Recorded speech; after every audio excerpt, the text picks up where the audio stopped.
त्यातला मोत्याचा रत्नार काढला आणि हनुमंतांना भेट म्हणून दिला आणि त्या परत इतर पाहुण्यांच्या भेटी घेत राहिल्या। काही वेळानंतर सीता मातेंचं लक्ष अचानक हनुमंताकडे गेलं। हनुमानजी एका ठिकाणी बसले होते आणि सीता मातेने दिलेला मोत्याचा रत्नहार दातात फोडून त्यातला एक एक मोती उघडून बघत होते। सीता मातेना काही कळे नाही, हा बाबा मोती का फोडतोय, एवढा मौल्यवान हार हा फोडतोय का? सीता माता धावतच आल्या, हनुमानजी काय करताय, मोती का फोडताय? हनुमानजी म्हटले, मोत्यात राम आहे का पाहतोय। अहो मोत्यात कसा राम असेल, तसा तो रत्नार लगेच त्यांनी सीता माते, राम नाही ना, मग माझ्या काही कामाचा नाही, मग मला नको। हनुमानजींचं ध्येय ठरलंय, काय मिळवायचं आहे, श्रीराम सोबत कुणाच्या राहायचं आहे, श्रीराम काय करायचं आहे, जे श्रीराम सांगतील। हनुमानजींचं ध्येय ठरलंय फक्त श्रीराम। जर मोत्यात राम असेल तर माझ्या उपयोगाचा, नसेल काही उपयोगाचा नाही। आमच्या जीवनाचं ध्येय ठरू द्या, काय व्हायचंय मला, हे जोपर्यंत होत नाही दुसरं काहीही महत्वाचं नाही, तेवढंच आणि तेवढंच बस, तेव्हा यश मिळतं। तेव्हा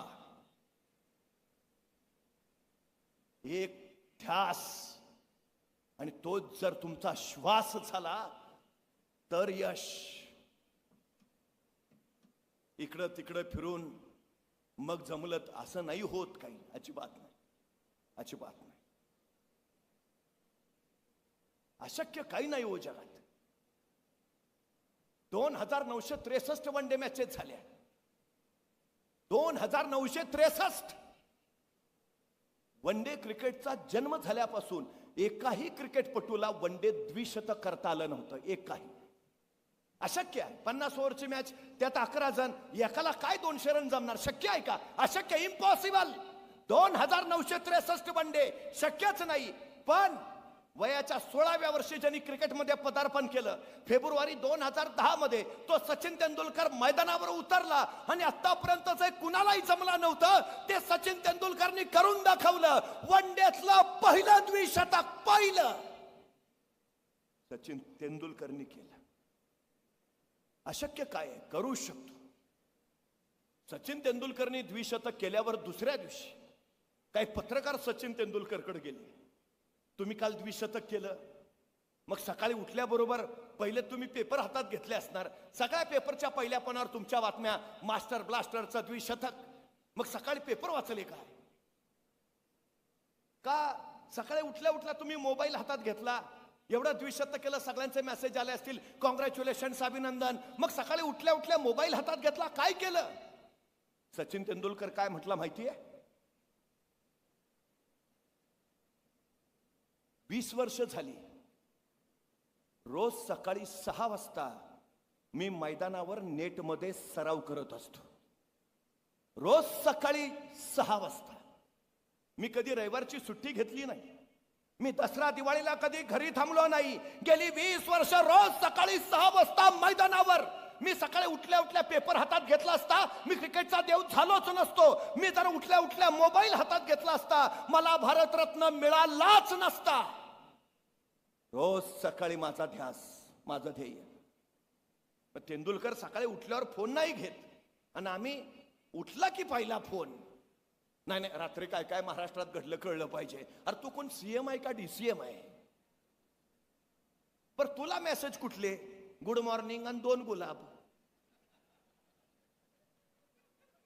त्याच्यासाठी सोन्यासारखी सकाळ कर्तृत्वाची वाया घालवतो आम्ही, सोन्यासारखी।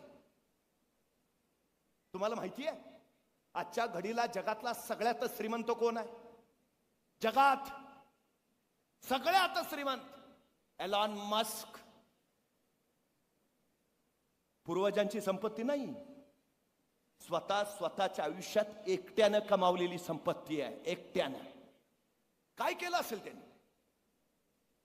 तो बसला की आजचा विचार नाही करत, उद्याचा विचार नाही करत, तो पुढच्या 10 वर्षाचा विचार करतो। पुढच्या 10 वर्षात मला काय करायचं आहे, आणि एकदा त्याचं ठरलं पुढच्या 10 वर्षात मला हे करायचं आहे, तो परत बसतो जे मला 10 वर्षात करायचं आहे ते 1 वर्षात कसं करता येईल। म्हणजे इतरांना जी गोष्ट करायला 10 वर्ष लागतात, एलॉन मस्क 1 वर्षात करतो। एका वर्षात. एलॉन मस्क काय पहिला ज्यांनी सांगितलं 2050 मध्ये पृथ्वीच्या पोटातलं पेट्रोल जेल संपेल, 2090 मध्ये पृथ्वीच्या पोटातला गॅस संपेल. मग गाड्या कशावर धावतील?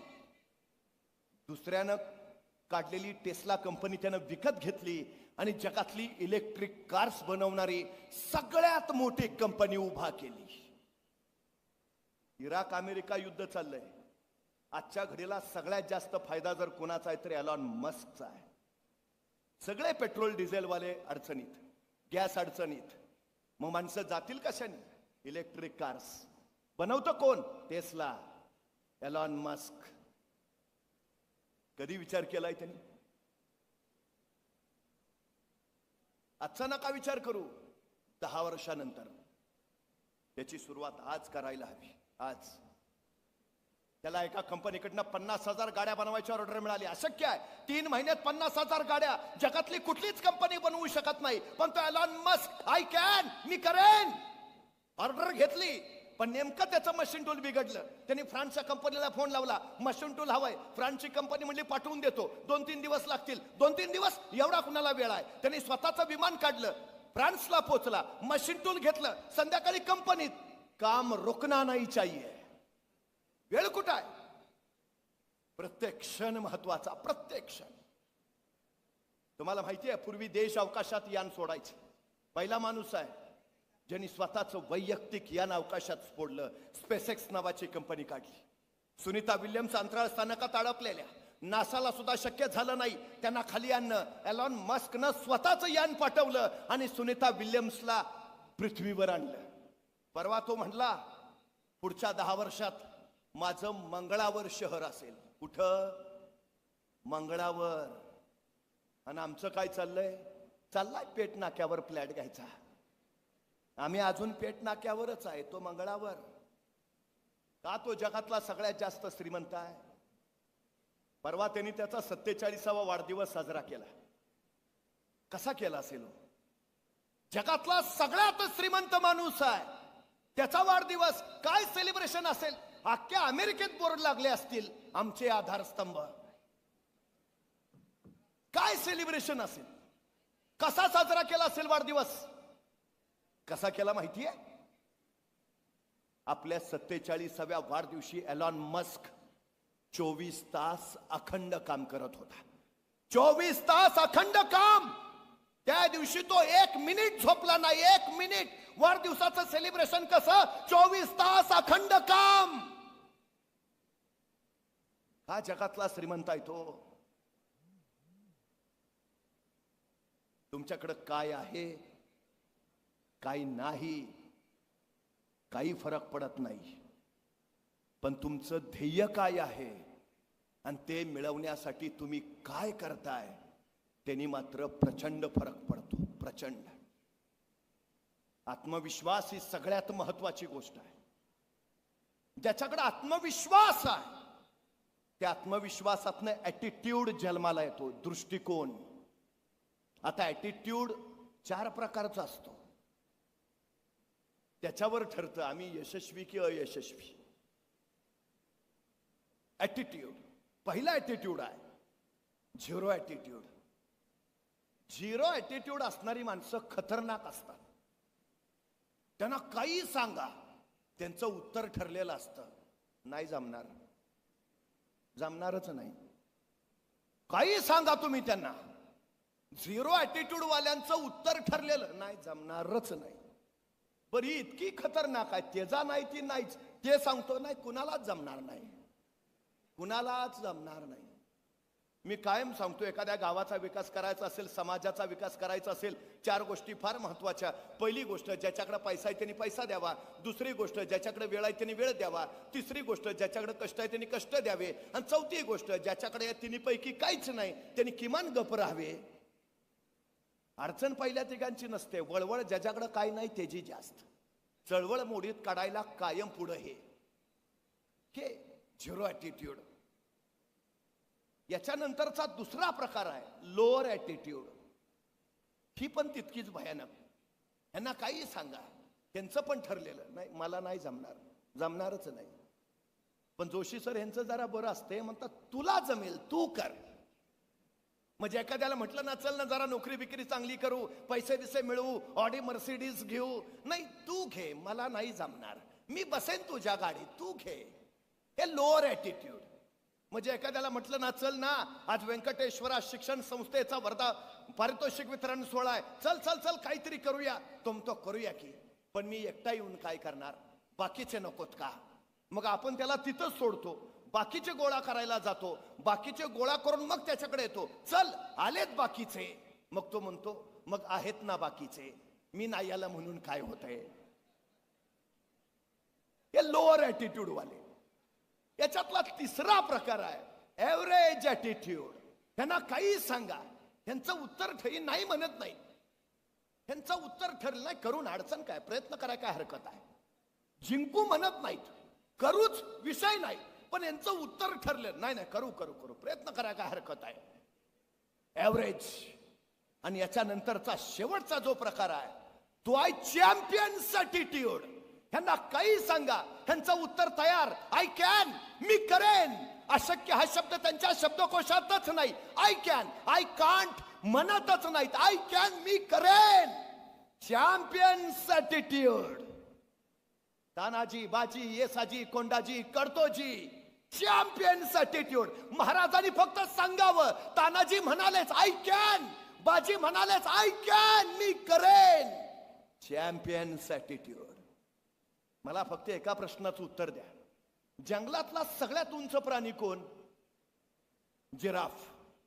जंगलातला सगळ्यात वेगवान प्राणी कोण? चित्ता. जंगलातला सगळ्यात हुशार प्राणी कोण? कोल्हा. आणि जंगलातला सगळ्यात ताकदवान प्राणी कोण? हत्ती. आणि जंगलचा राजा कोण? सिंह. का सिंह राजा का? तो जिराफासारखा उंच नाही, तो चित्त्यासारखा वेगवान नाही, तो कोल्यासारखा हुशार नाही, तो हत्तीसारखा ताकदवान नाही, मग सिंह राजा का? कुणीतरी सिंहाला विचारतं तू राजा का? सिंह म्हणतो मला वाटतं म्हणून. हे जे वाटणं आहे ना, तो champions attitude. I can, I am the king. Champions attitude. जिंकायचं आहे ना, पहिला उरामध्ये चॅम्पियन्स ॲटिट्यूड बनवा. आय कॅन, अशक्य काय आहे, करेन, विषयच नाही. मुंगी बघितली, मुंगी मुंगी मुंगी केवढीशी, तिचं डोकं केवढंस, डोक्यातला मेंदू केवढासा, तरी पण त्या मुंगीला बरोबर कळतं कुठल्या गावातल्या कितव्या आळीतल्या, कितव्या घरातल्या, कितव्या खोलीतल्या, कितव्या कपाटावरच्या, कितव्या फळीवर किती नंबरचा साखरेचा डबा आहे. सांगावं लागत नाही, रस्ता दाखवावा लागत नाही. कणभर मुंगी पण ध्येयापर्यंत पोहोचते ना. अरे एवढीशी मुंगी जर स्वतःचं ध्येय गाठत असेल, आपल्याला अडचण काय आहे? काय अडचण आहे? आम्ही कधीतरी या सगळ्या गोष्टींचा विचार केला पाहिजे. मला एका प्रश्नाचं उत्तर द्या, तुमची आई रात्री कधी झोपते माहितीये तुम्हाला? कुणालाही विचारलं तर तो सांगेल मी जागा असतो तोपर्यंत जागीच असते, मी झोपल्यानंतर ती कधी झोपते कुणास ठाऊक. पण सकाळी कधी उठते? नाही, मी उठायच्या आधी ती आधीच उठलेली कामाला लागलेली असते. मला प्रश्न पडतो, आई इतकं कुणासाठी राबते, कुणासाठी करते ती? तुमचे वडील सकाळी उठले की बाहेर जातात, राब राब राबतात, तुम्हाला हवं नको ते देतात. कुणासाठी? त्यांची स्वप्न पूर्ण करायची आहेत? नाही, तुमची स्वप्न पूर्ण करायची आहेत. तुम्हाला वर्गात 1 तास शिकवायचं तर तुमचे प्राध्यापक आदली रात्र अभ्यास करतात का? उद्या माझ्या पोरांना शिकवायचं आहे. अरे तुमच्यासाठी तुमचे प्राध्यापक जर एवढा अभ्यास करतात तर तुम्ही किती करता? तुमचे आई बाप जर एवढे राबतात तर तुम्ही किती राबता? तुमच्यासाठी नव्हे, ज्याने ज्याने तुमच्यावर अपेक्षा ठेवल्यात त्यांच्यासाठी तुम्हाला लढायला हवं, लढायलाच हवं. तुम्ही भाग्यवान आहे. आदरणीय नानासाहेब महाडिकांनी ही शिक्षण संस्था इथं उभा केली. राहुलजी, सम्राटजी ही संस्था आणखी पुढे घेऊन निघाले. कशासाठी? या मातीतला एकही विद्यार्थी शिक्षणाशिवाय राहता कामा नये. त्यांची ध्येय त्यांना पूर्ण करता यायला हवीत, त्यांची स्वप्न त्यांना पूर्ण करता यायला हवीत, आणि त्यांच्यासाठी जे गरजेचं ते सगळं आम्ही इथं उभा करू. भाग्यवान आहे तुम्ही. तुम्हाला जे व्हायचं आहे ते बनवणारी संस्था तुमच्या जवळ आहे. भाग्यवान आहे. 50-50 कोस जाऊन रणरणत्या उन्हातनं अनवाणी चालणारी माणसं चालत चालत जाऊन शिकलीत आणि घडलीत सुद्धा. असं काही तुमच्या वाट्याला नाही. मग हे इतकं भाग्य वाट्याला आलेलं असताना आता आपण आपल्या कष्टात कमतरता का ठेवावी? लढावं, भिडावं, वादळाशी झुंज घ्यावी. शांत समुद्र कधीही उत्तम खलाशी तयार करत नाही. समुद्र उधाणलेला असला, लाटावर लाटा कोसत असल्या, वादळ वारं सुटलेलं असलं आणि अशा वादळात तुम्ही जर तुमची नौका घातलीत तरच तुमचा कस लागतो आणि किनाऱ्यावर पोचला तर तुम्ही सर्वोत्तम ठरता. त्यामुळे लढा आणि भिडा सुद्धा. यश तेव्हाच तुमची वाट पाहत असत, सहज आणि सोपं. आजच्या या सोहळ्यामध्ये अनेकांनी आपल्या कलागुणांचा आविष्कार वर्षभर केला असेल. अनेकांनी आपल्या अभ्यासातून आपली बुद्धिमत्ता दर्शवली असेल. त्या साऱ्यांच्या कौतुकाचा हा सोहळा इथं साकार होतोय. खरं तर जगात कौतुकासारखी दुसरी प्रेरणा नसते. ही कौतुकच एकमेव सगळ्यात मोठी प्रेरणा आहे. 12 वर्षाच्या शिवबाराजेंना घेऊन मासाहेब जिजाऊ पुण्यात आल्या. उद्ध्वस्त झालेलं पुणे, भकास कंगाल झालेलं पुणे. रायारामानं गाढवाचा नांगर फिरवलाय सगळ्या पुण्यावरनं. सगळी भूमी उजाड झालीये. अशा उद्ध्वस्त भूमीत आलेल्या मासाहेब.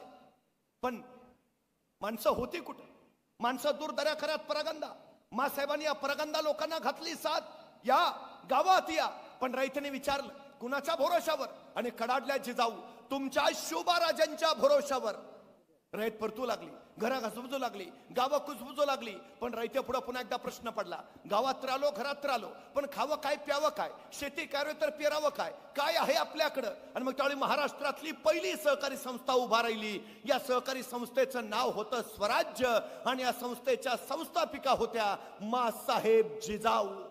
या स्वराज्य नावाच्या संस्थेतून इथल्या शेतकऱ्यांना बिब्यानं दिली, खतं दिली, बैल जोड्या दिल्या. बघता बघता शेतकरी रानात गेला, पेरणी झाली, मोत्यासारख्या दाण्याची कणसं लगडू लागली. शेतकरी आनंदी झाला, कष्टाला फळ आलं. पण त्या चुळकाळात कल्लोळ उडाला. आजूबाजूच्या दऱ्याखोऱ्यातली रानगव्यासारखी जनावरं उभ्या पिकात हैदोस घालायची, सगळं पीक पायाखाली तुडवायची, उभं रान नेस्तनाबूत करायची. डोळ्यात देखत उभं पीक वाया जाताना दिसू लागलं. शेतकरी हवालदिल झाला, धावत धावत मासाहेबांकडे आला. सांगता झाला, मासाहेब पेरणी तर झाली, पिकं तर आली, मोत्यासारख्या दाण्याची कणसाई लगडली, पण मासाहेब जनावर उच्छाद मांडत्यात, उभ्या पिकात हैदोस घालत्यात, सगळं पीक नाशिवत्यात, काहीतरी करा मासाहेब.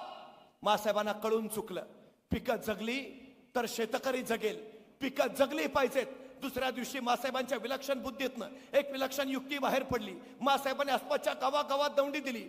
जो कोणी पिकात उच्छाद मांडणाऱ्या जनावरांचा बंदोबस्त करेल त्याला सोन्याचं कडा दिला जाईल. आणि बघता बघता गावातनं तर निबाण जिगरबाज पोरं बाहेर पडली. रातोरात पिकाभोवती पहारा करायला लागली. एखादं जनावर खुस असताना दिसलं की त्याच्या चपळाईनं झेप मारायला लागली, त्याच्या मुसक्या आवळायला लागली, शेपटी तोडायला लागली आणि दाखवायला मासाहेबांकडे घेऊन यायला लागली. सोन्याचं कडं मिळवायला लागली. एकाच दगडात 2 पक्षी मारले मासाहेबांनी. एक जनावरापासून पिकाचं संरक्षण झालं आणि 2 स्वराज्यासाठी आवश्यक असणारी जिगरबाज मावळ्यांची मांदियाळी आपोआप गोळा झाली. एके दिवशी रात्री 1:30-2चा प्रहर होता. लाल महाल संत शांत निद्रिस्त झालेला. अचानक बाहेर 5-6 पोरांचा गलका ऐकू आला. तसा पारेकरी धावत धावत पुढे झाला. 5-6 तरणीबाण पोरं. एका पोराच्या खांद्यावर मोलमोठं रानगव्याचं धूड. पारेकरने विचारलं, काय र? तसं तरणबाण पोरग सरदेशी पुढे झालं. मासाहेबांनी भेटायचं आहे का र? मासाहेबांनी दमडील ती नव, जो कोणी जनावराची शिकार करेल त्याला सोन्याचं कडं दिलं जाईल. ही काय जनावर घेऊनच आलोय नव? तसा पहारेकरी म्हटला, अरे पर सकाळी की मासाहेब झोपल्यात आत्ता, नाही नाही, मासाहेबांनी भेटल्या बेगार जाणार नाही. अरे येडा का खोळाल्या का, रातचं 1:30 वाजल्यात, सकाळी की मासाहेब झोपल्यात आत्ता. नाही नाही, मासाहेबांनी भेटल्या बेगार जाणार नाही. पोरं ऐकायला तयार नाहीत. तोपर्यंत बाहेरचा गोंधळ ऐकून मासाहेब स्वतः जातीनं येत्या झाल्या. काय गडबड रे, तसं तरणबाण पोरग सरदिशी पुढं झालं. मासाहेब तुम्ही दमडील ती नव, जो कोणी जनावराची शिकार करल त्याला सोन्याचं कडं दिलं जाईल. हे काय जनावर घेऊनच आलोय नव. मासाहेबांनी एकदा त्या पोराकडं, एकदा त्या जनावराकडे बघितलं आणि मासाहेब त्याला म्हणाल्या, अरे पण आम्ही दौंडीत असंही सांगितलेलं की अख्खं जनावर दाखवायला आणायची गरज नाही, नुसती शेपटी दाखवायला आणली तरी चालेल, अख्खं जनावर कशाला घेऊन आला. तशी त्या पोरानं मान खाली घातली आणि ते पोर मासाहेबांना म्हणालं, मासाहेब ध्यानातच नाही राहिलं बघा. आणि काय रे, सकाळी आला असता तर आम्ही काय तुला सोन्याचं कडं दिलं नसतं.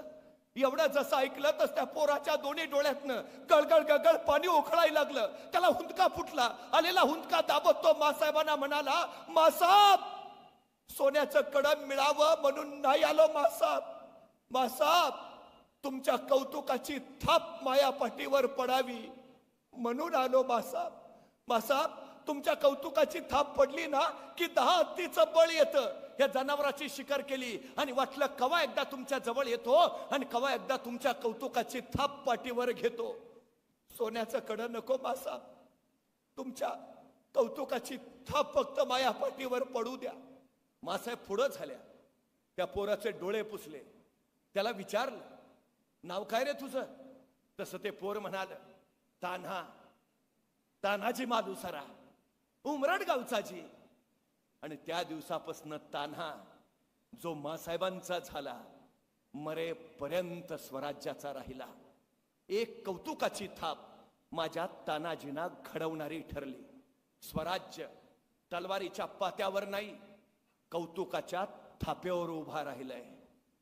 मला आनंद या गोष्टीचा आहे, आज या पारितोषिक वितरण सोहळ्याच्या माध्यमातून या असंख्यांच्या पाठीवर कौतुकाच्या थापा पडतील आणि या कोळ्या कळ्या माझी घडतील उद्याचे तानाजी बाजी आणि श्री शिवाजी. मला आनंद या गोष्टीचा. उद्याचा समाज घडवणारी नवी पिढी आपण घडवत आहात. राहुल दादा, सम्राट आणि आपल्या सगळ्या संस्थेतल्या सगळ्या प्राचार्य प्राध्यापक कर्मचाऱ्यांचं मनपूर्वक कौतुक करतो, अभिनंदन करतो. आपल्या सगळ्यांना शुभेच्छा देतो आणि थांबतो. धन्यवाद.